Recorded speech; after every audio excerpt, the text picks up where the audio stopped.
Nikiso.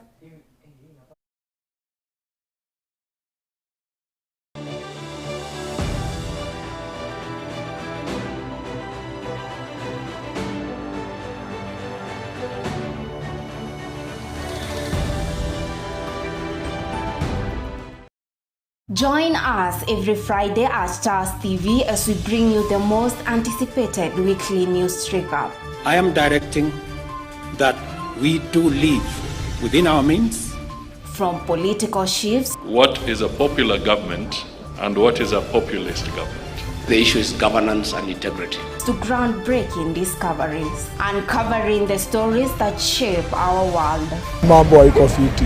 Hii serikali haitupeleki vizuri hata kidogo. Join us every Friday for a comprehensive look at the news that matters. Hospitali imejaa kwa sababu services ziko. News recap, your essential source for informed perspective. Good morning, it's 10 a.m. Welcome to TAS TV. Today being 17th of June 2025, we bring you the latest stories making headlines. I'm Faith NGASi. Kenya is among the first 9 African nations to launch an injectable HIV prevention drug called lenacapavir. The World Health Organization has approved the biannual injection as a high effective new tool in the fight against HIV. Janet Lanoi with more information. Kenya is about to make a big step in the fight against HIV. It's one of the 9 African countries getting ready to use a new injection called lenacapavir. This medicine helps prevent HIV and only needs to be taken twice a year. The World Health Organization, WHO, has proved it, saying it's a strong and helpful tool, especially for people who have trouble taking pills every day. CS of Health Aden Tuale says we are happy to be one of the first countries in Africa to use this new drug. Kenya will start giving out lenacapavir early next year as part of our plan to stop HIV. One of the first adoptees of this innovation, and we expect to roll out in the first quarter of 2026. We are working with the support of ourselves and Global Fund. Because the injection is only needed twice a year, it will be easier for people to use it and stay protected. Health workers believe this new drug can help reduce the number of new HIV cases and bring closer to ending the disease. As to why we are going to do this in January is because we have to change our existing guidelines. We have to train the healthcare workers. We have to put the logistics in place of how to get the medicines, how we are going to store it. We also have another one called the dapidavrin ring, which is a vaginal ring that women can use to prep, and also is coming to the country now. So what now, with the introduction of lenacapavir happens, is one, the people will have choices. We have had oral pre-exposure prophylaxis, which is given daily. However, the challenge of daily prep is that you may forget 1 or 2 days, and therefore then the protection that you desire to get is not assured. Kenya plans to start this new injection early next year, gives hope for a future with no more HIV. Reporting to TAS TV, Janet Lanoi. Kenyans under the age of 21 could soon face arrest prosecution for consuming alcohol. In a new government policy is implemented, the 2025 National Policy on Alcohol, Drugs and Substance Abuse approved by the Cabinet in June proposes to raise the legal drinking age from 18 to 21. Faith NGASi has more.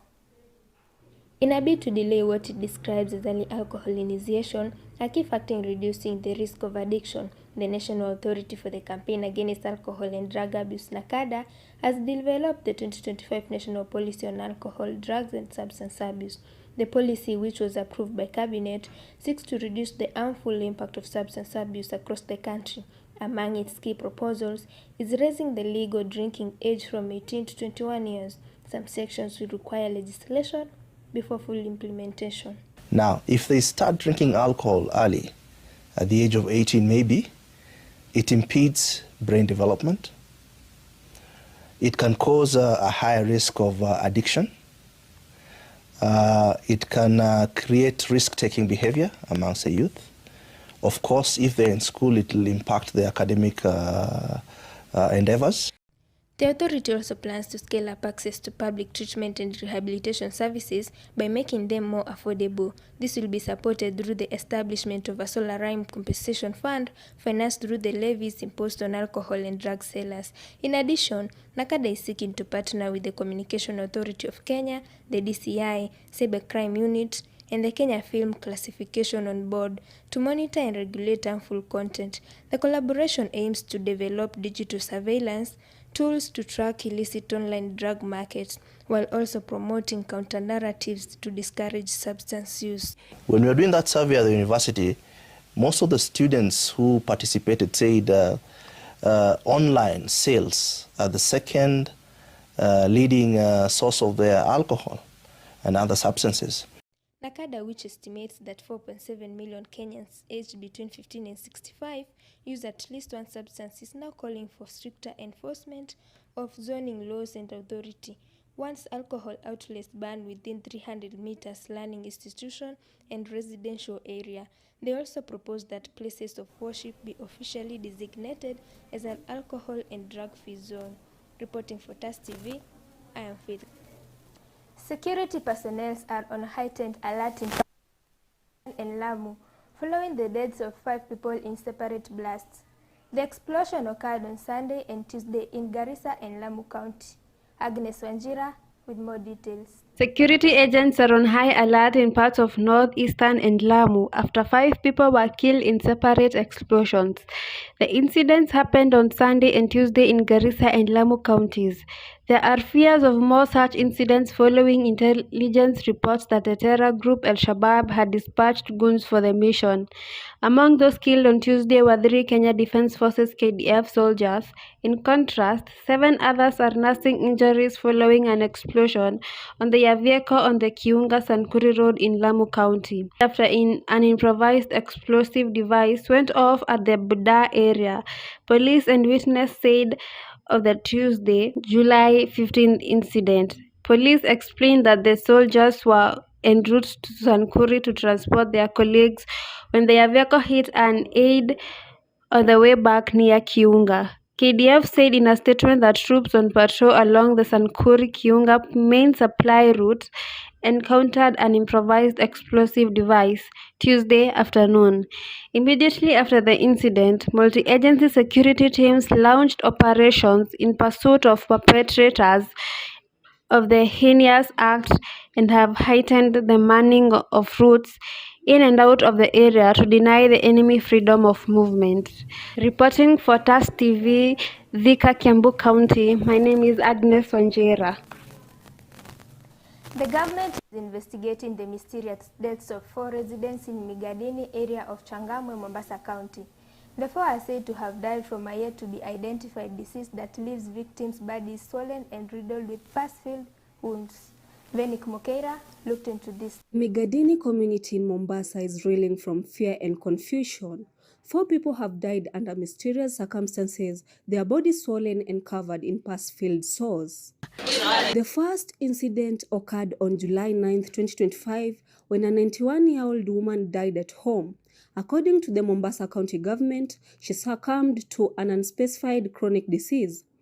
A week later, 3 cases were reported, including a 55-year-old man and a 69-year-old man who were discovered in their early stages of decomposition. Ule mwili vile ulivyo umefurafura kama majipu vile, alafu iko na white hivi. Mtu anafura hivi kama ndovu, anakuwa kama na malengelenge, anatoa harufu mbaya, hatuelewi ni ugonjwa gani. The 4th case involved a 57-year-old man who was also found dead in his house. Ukiona mtu unadhani amechomeka na hajachomeka, unadhani amechomeka na mafuta ama maji moto. While a section of the residents believe this could be an outbreak of a disease, others suspect the 4 may have been exposed to dangerous chemicals from a nearby factory. We are not so quick to say it is mpox because we have got what we are suspecting, and we cannot rule out the fact that the people who are dead possibly have been inhaling toxic fumes that are coming from the neighboring installations. We cannot rule out that. Mombasa County government appealed to the public to liaise with health workers to report any cases of missing persons and avoid handling any human remains. They also advised the residents to adhere to a high level of personal hygiene and immediately seek medical attention if they felt ill. Venik Mokeira, TAS TV, Thika. Stay tuned. Media and journalism.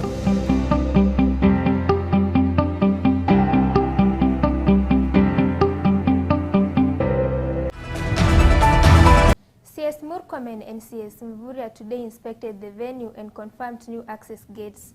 CCTV cameras and emergency systems are in place. They are urging Kenyans to protect the stadium and maintain peace as the country prepares to host Africa's top teams. Evelyn Ireri has more on this. Cabinet Secretary Kipchumba Murkomen and Sports CS Salim Mvurya have assured Kenyans that security at Kasarani Stadium is already ahead of the 2025 CHAN tournament. Just to say congratulations for the work you've done and your team. We can see the Kasarani and Nyayo and the training pitches in the Ulinzi and Police Stadium, including the training stadium here. The training pitches here in Kasarani are now ready for this wonderful tournament that is coming up. I just want to say that this is a moment of national pride for us. We are lucky as a country that will be hosting the finals of CHAN this year. And this is a great opportunity for us to rally behind our team so that we will have our national team playing in the finals at home. And it's also important to note that it is a fantastic opportunity for us as a country to market our nation. This gives us the room for us to prepare ourselves to be known by the entire world. And therefore, we want to invite all Kenyans of all walks of life to take CHAN this year very seriously and to come to the stadium to support our team, knowing that the home team are always considered to have 12 players, and the 12th player are the fans. And we want to request all our fans in the country to come and cheer our team for all the matches that we will have here, all the way to the finals. Number two is that we came here to assess the security situation, and we are very happy that first of all, we want to assure the country that we have put an elaborate security measures to ensure that our visitors arrive at the airport properly. They are going to be facilitated at the airport. As you very well know, all African countries have an exemption from ETA, so the entrance to the country does not require any kind of a visa. So we are going to have as many visitors as possible being quickly facilitated place to secure our visitors in their hotels, and as they also walk in the streets of Nairobi. Those who will be, we expect many visitors who will visit our national park and our historical places, and therefore all security measures have been put in place and by the Office of the Inspector General of Police, as also represented here by the Regional Police Commander. All the teams that were required to support this tournament are ready. We are also happy here at the stadium that we have very good gates, very modern gates that have been put in place that can only be accessed using the cards, and we do not expect a stampede at the gate. In the past, you will have situations where too many fans are coming in without their tickets and creating a stampede.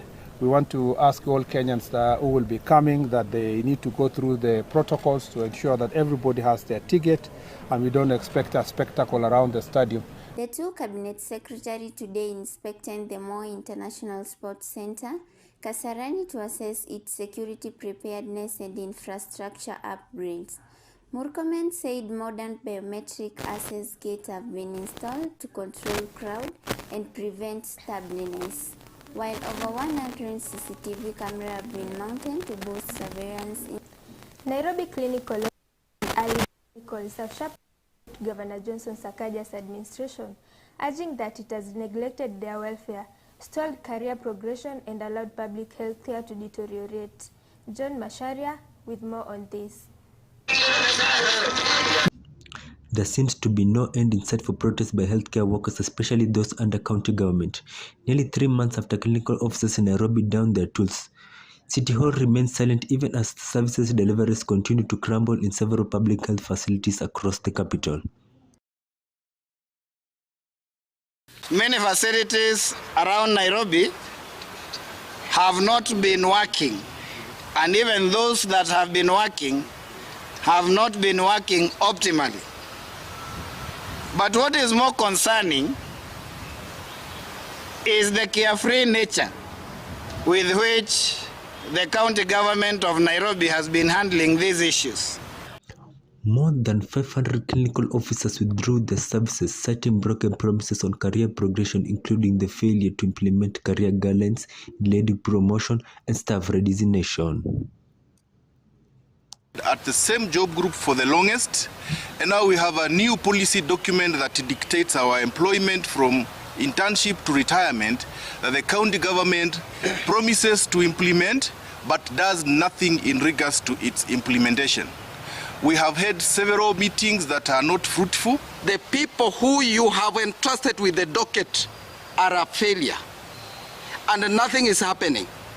Our facility are in debilitated situation. Nothing is happening. But to make it worse is your silence, even after 83 days of strike. According to the union, the strike has impacted 74 level 2 facilities, 42 level 3 facilities, and 12 level 4 facilities. Only 1 level 5 facilities remain partially operational, offering minimal services staffed by intern officers. Tumeandaa maandamano ambayo tutakuja ili kuendelea kufanya ile public petition. Tunataka kuwaona pia hata senator wa Nairobi akizungumzia masuala haya, kwa sababu pia yeye ako hapa kuhakikisha kwamba governor anatekeleza majukumu yake. Women rep, tunataka kuwaona wakizungumzia masuala haya. The union now accuses the county government of frustrating ongoing situation and turning a blind eye to the plight of both healthcare workers and patients. John Mashere reporting for TAS TV.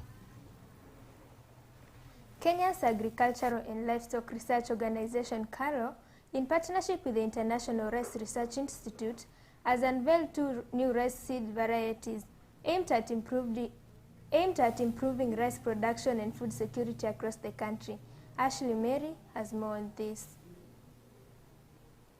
Kenya has taken a bold step towards rice self-sufficiency by releasing 2 new seeds in the market developed by CALRO in collaboration with the IRR. The seeds are tailor-made for challenging soils with high salinity, particularly areas like the coastal region, Kibos, and Lower Mwea. These seeds mature faster, yield more, and perform better even in harsh environments. Kalpa, for example, takes 85 to 90 days to harvest. In the course of 1 to 2 seasons, the seed will be available for the use of farmers. Compared to older varieties which take up to 4 months and are less resilient, Kilimara and Kalpa can produce 5 to 7 tons per hectare, a major leap towards meeting the local demand. The farmer is getting a yield of, say, about 2 tons. It can improve their yield on that particular field to, say, from 3 to 5.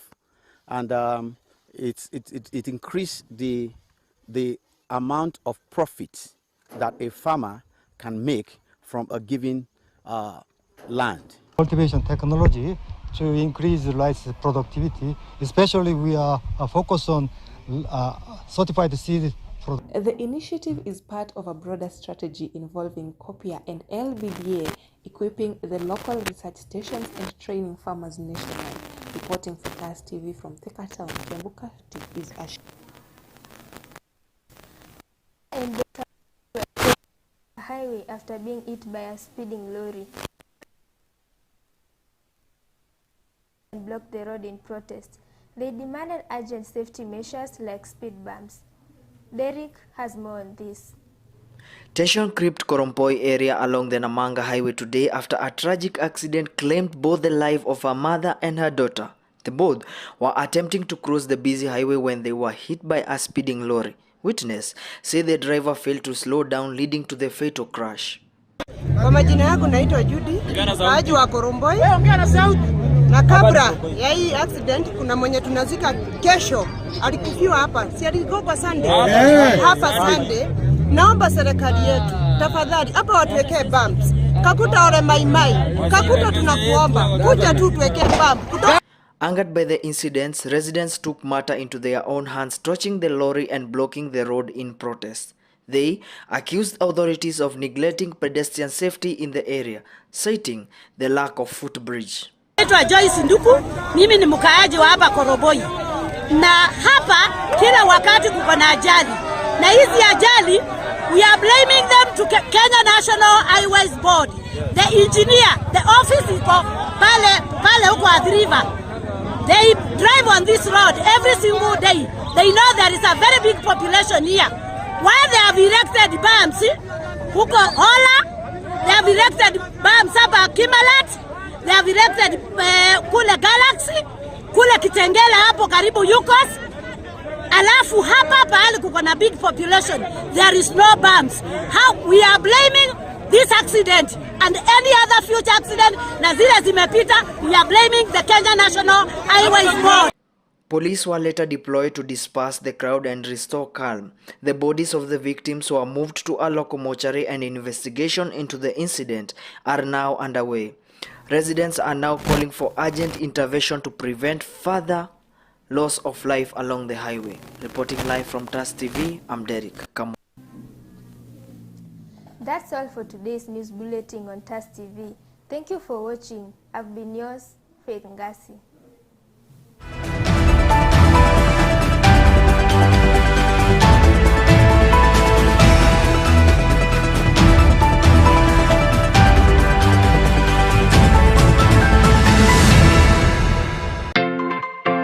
Ready to learn German? TAS College is the perfect place to start.